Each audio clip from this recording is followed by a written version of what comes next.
الحمد للہ وحدہ والصلاة والسلام علی من لا نبی بعدہ۔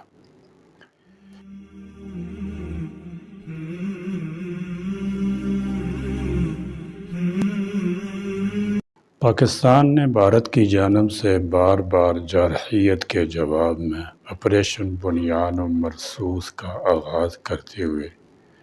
فجر کے وقت بھرپور قوت کے ساتھ دشمن کے خلاف تابڑ توڑ جوابی کارروائی کا آغاز کیا تھا۔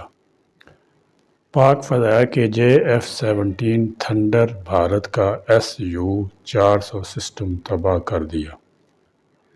سائبر اٹیک کے ذریعے بھارت کے 70% بجلی کے گرڈز کو ناکارہ کر دیا گیا تھا،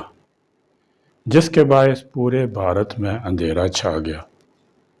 بھارت میں متعدد اہداف کو نشانہ بناتے ہوئے ادھمپور ایئر بیس، پٹھان کوٹ، سرسا،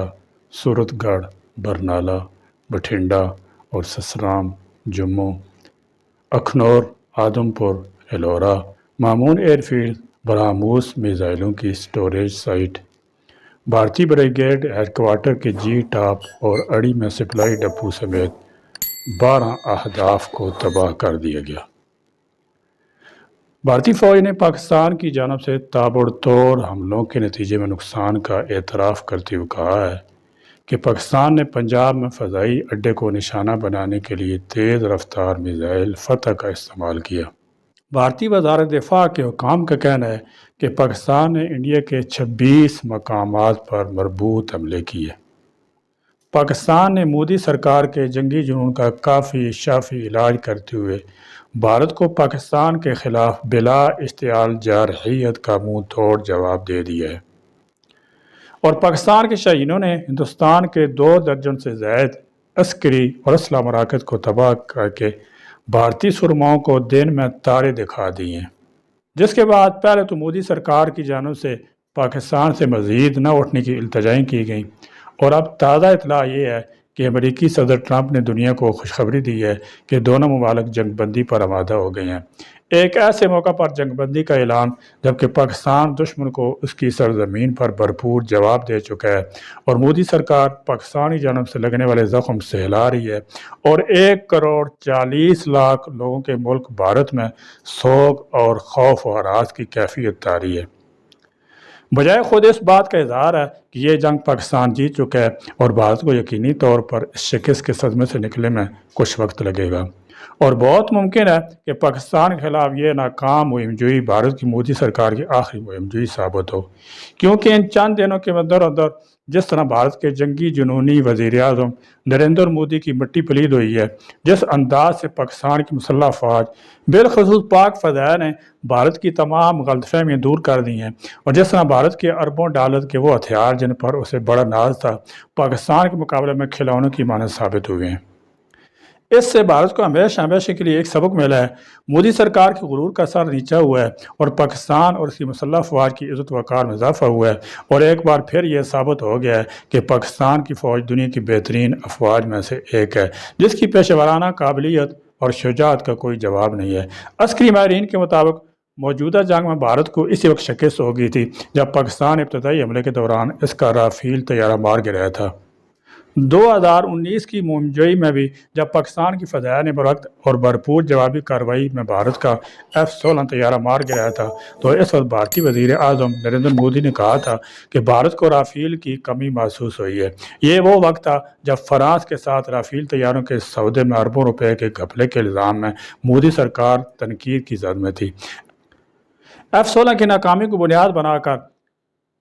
مودی سرکار نے فرانس کے ساتھ رافیل کی ڈیل مکمل کی اور دنیا کے مہنگے ترین جہازوں میں سے ایک رافیل بڑی تعداد میں خرید لیے۔ اس کے بعد سے ایسا لگتا تھا جیسے مودی سرکار کو پاکستان کے خلاف مہم جوئی کا جنون طاری ہو گیا ہے۔ پہلگام کے مشکوک واقعے کو بنیاد بنا کر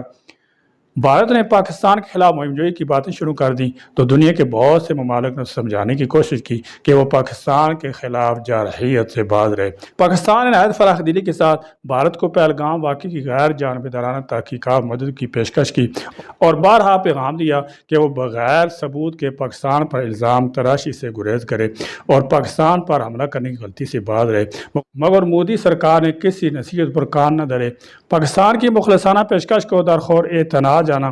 بھارتی میڈیا نے، جس کو خود وہاں کے سنجیدہ حلقے اب گودی میڈیا کہتے ہیں، پاکستان کے خلاف ایک عجیب خون آشامی کی فضا قائم کر دی اور عقل و شعور کی کوئی آواز اٹھنے ہی نہ دی۔ حقیقت یہ ہے کہ ان چند دنوں میں خود بھارتی میڈیا کے ذریعے بھارتی سماج کا جو چہرہ دنیا کے سامنے ہے وہ موجودہ مہذب دنیا کے لیے نہایت خوفناک تھا۔ اس سے یہ بات عیاں ہو گئی ہے کہ کس طرح ایک انتہا پسند گروہ نے 1 ارب 40 کروڑ کی آبادی پر محیط ایک ملک کو جذباتیت، انتہا پسندی اور جنگی جنون کی دلدل میں پھنسایا ہوا ہے۔ ایک ایسا ملک جو کہ ایٹمی قوت بھی ہے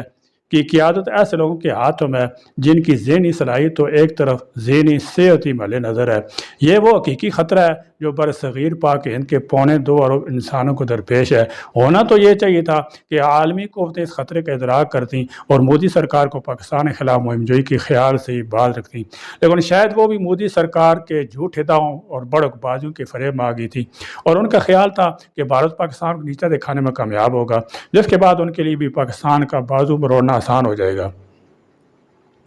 اگر پاکستان مودی سرکار کو مؤثر جواب نہ دیتا تو شاید ان کا نفسیاتی عارضہ مزید بڑھ جاتا اور جنوبی ایشیا کے امن و استحکام کو شدید خطرات لاحق ہو جاتے۔ پاکستان نے اللہ تعالیٰ کے فضل کرم سے بھرپور عزم کے ساتھ اپنی دفاعی طاقت کو بروکار لا کر بھارت اس کے عالمی سرپرستوں کو دکھا دیا کہ پاکستان کوئی تارنے والا نہیں ہے جس کو بھارت یا کوئی بھی دشمن قوت ہڑپ کر سکے۔ حقیقت یہ ہے کہ امریکہ نے بیچ میں پڑھ کر بھارت کو بچایا ہے، حالانکہ یہ وہی امریکہ ہے جو 2 دن پہلے تک دونوں ملکوں کے درمیان ثالثی کے لیے بھی تیار نہیں تھا اور بھارتی میڈیا سرخیاں لگا رہا تھا کہ امریکہ نے بھارت کو پاکستان کے خلاف کارروائی کے لیے فری ہینڈ دے دی ہے۔ پاکستان شروع دن سے یہ اصولی موقف دہراتا رہا کہ ہم جنگ نہیں چاہتے،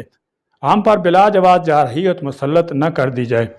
مگر خود امریکی وزیر خارجہ نے بیان دیا کہ بھارت پاکستان کے اندر محدود کارروائی کرے گا جس پر پاکستان کو جواب نہیں دینا چاہیے۔ اس سے بالکل واضح ہے کہ بھارت نے امریکی آشیرواد سے پاکستان پر حملہ کیا تھا اور جب پاکستان نے امریکہ کے دباؤ کے باوجود جواب دینے کا اپنا حق استعمال کر کے دکھایا تو پھر امریکہ نے بھی معقولیت کی راہ پکڑی اور بھارت کو جنگ بندی پر آمادہ کرا لیا۔ حالانکہ مار کھانے کے بعد جنگ بندی کی بات کرنا اعتراف شکست سے ہی عبارت ہوتا ہے۔